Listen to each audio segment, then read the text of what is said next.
L'empreinte d'une vie, la générosité comme héritage. La valeur d'une personne ne se mesure pas à l'épaisseur de son portefeuille, à ses moyens financiers ou à la taille de son compte en banque. Elle se définit par sa capacité à investir dans la vie des autres, à semer dans leur cœur et à transformer leur destin. Au cours de ce week-end, nous avons rendu hommage à un homme remarquable, Félix Allen, qui, durant son séjour sur Terre, a démontré une générosité extraordinaire et une manière unique de se connecter aux autres pour rendre leur vie meilleure. Félix Allen n'était pas un homme d'État, ni un ministre, ni même un fonctionnaire public. Il était un simple chauffeur de taxi, un footballeur passionné, mais sa manière de vivre a fait de lui un grand homme. Peu de gens dans sa famille mesuraient pleinement sa valeur réelle de son vivant. Ce n'est qu'à sa mort qu'ils ont découvert l'impact qu'il avait eu sur tant de vies. Lors de ses funérailles, 3 veillées distinctes ont été organisées en son honneur.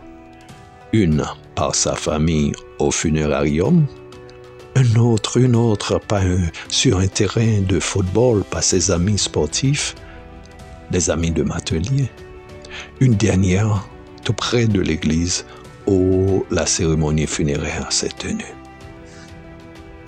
Ces rassemblements illustrent combien Félix Allen était aimé et respecté. Il a touché les cœurs de multiples cercles sociaux. Association des anciens du football limbéen, AFEL, toutes limbé connectées, TLK, Sakap Fêtes Amis, les amis de Matelier, ainsi que les chauffeurs de taxi de Miami. Tous se sont mobilisés pour honorer sa mémoire, témoignant de son attachement profond à la vie des autres. Félix Allen nous rappelle une leçon fondamentale. La vie ne se résume pas à accumuler des richesses matérielles, mais à semer dans la vie des autres. L'argent peut être important, mais il n'a pas la puissance de laisser une empreinte indélébile dans les cœurs. Ce qui reste, ce sont les relations que nous avons bâties, les vies que nous avons impactées et l'amour que nous avons partagé. Dans un monde où tout semble éphémère, il est essentiel de penser à l'héritage que nous laisserons. Avez-vous marqué la vie de vos proches? Votre départ laissera-t-il un vide rempli de souvenirs précieux ou un simple silence?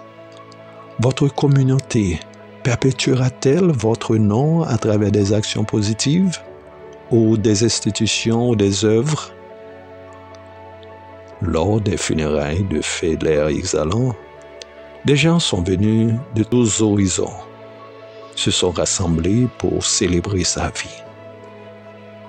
Bien qu'il n'ait jamais occupé de fonctions prestigieuses, sa générosité et sa capacité à se connecter aux autres ont fait de lui une figure inoubliable. Nous devons tous réfléchir à ce que nous faisons de notre temps sur Terre. Comme l'a dit Lord Stevenson Robert Baden-Powell, fondateur du scoutisme, tâchez de quitter cette terre en la rendant meilleure que vous ne l'avez trouvée. Quelle empreinte voulez-vous laisser? Une empreinte négative qui ternira votre nom? Ou une empreinte positive qui inspirera les générations futures? Il y a des noms que l'on évite d'associer à nos enfants, car ils sont porteurs d'un passé négatif. Et il y a des noms, comme celui de Félix Allen, que l'on chérira toujours pour leur impact et leur inspiration. Aujourd'hui, Félix n'est plus parmi nous, mais son œuvre et sa générosité restent gravées dans les cœurs de ceux qu'il a touchés. Il a semé des graines de bonté qui continueront de fleurir longtemps après son départ. Comme je l'ai écrit dans mon livre, Semer dans la vie des autres, une générosité qui change le destin, ce sont ces gestes, parfois petits en apparence, qui transforment véritablement les vies. Nous sommes encore ici. Oui, nous avons le temps et l'opportunité de marquer positivement notre passage sur Terre. Alors, comment utiliserez-vous ce temps précieux? Ne perdez pas de temps. Demain pourrait être trop tard. Rappelez-vous que le plus beau patrimoine que vous pouvez laisser n'est pas financier, mais humain. Semez dans la vie des autres. Apportez de la joie. Servez avec amour et générosité. Voilà ce qui fait la grandeur d'une vie. Puissions-nous tous, comme fêlés exhalants, vivre de manière à ce que votre départ inspire des éloges et des célébrations. Duval Jean-Éric, votre serviteur et ami.